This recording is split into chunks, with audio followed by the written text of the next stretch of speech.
समाज के वंचित शोषित वर्ग के लोग लंबे समय से ये डिमांड कर रहे हैं कि भाई हमारी संख्या कितनी है इसका आकलन तो करा लो, हमारी आर्थिक स्थिति क्या है इसका तो आकलन करा लो।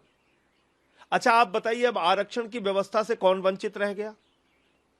इस देश में अनुसूचित जाति के लिए आरक्षण, अनुसूचित जनजाति के लिए आरक्षण, पिछड़े वर्ग के लिए आरक्षण, सवर्णों में जो आर्थिक रूप से पिछड़े हैं उनके लिए भी आरक्षण, अल्पसंख्यकों के लिए तमाम और दूसरी सरकारी योजनाओं में सुविधाएं। तो जब आप मालूम ही नहीं करेंगे कि किस जाति की कितनी संख्या है, किस वर्ग समूह की कितनी संख्या है, तो उनके साथ आप न्याय कैसे कर पाएंगे? तो सामाजिक न्याय के सिद्धांत को जमीन पर सही रूप में लागू करने के लिए, आरक्षण की व्यवस्था को सही रूप में लागू करने के लिए, सरकारी योजनाओं में मिल रहे लाभ को सही रूप में लागू करने के लिए यह अति आवश्यक है कि जातीय जनगणना पूरे देश में कराई जाए।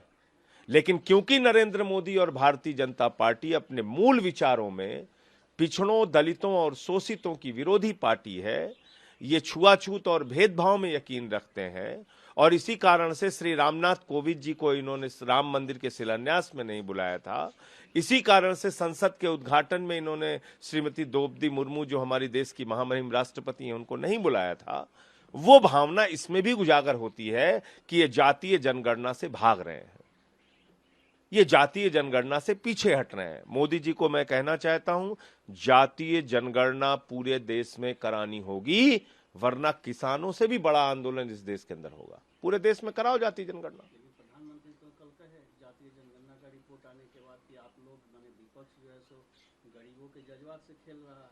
कैसे जज्बात से खेल रहा है? आप न्याय कर रहे हैं गरीबों के साथ, आप न्याय कर रहे हैं पिछड़ों के साथ, अति पिछड़ों के साथ, दलितों के साथ, अनुसूचित जनजाति के साथ, आदिवासियों के साथ, अल्पसंख्यकों के साथ आप न्याय कर रहे हैं।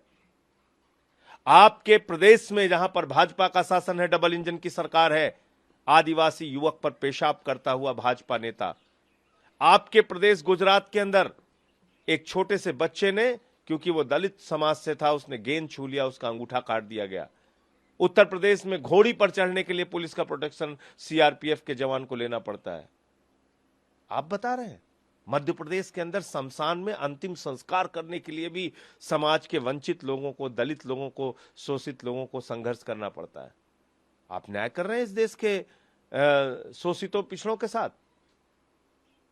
तो ये सबसे बड़ा सवाल है कि भेदभाव की जो भावना है भाजपा के मन में, वो कहीं ना कहीं उजागर हो रही है जातीय जनगणना से, ये जो पीछे भाग रहे हैं इसकी वजह से।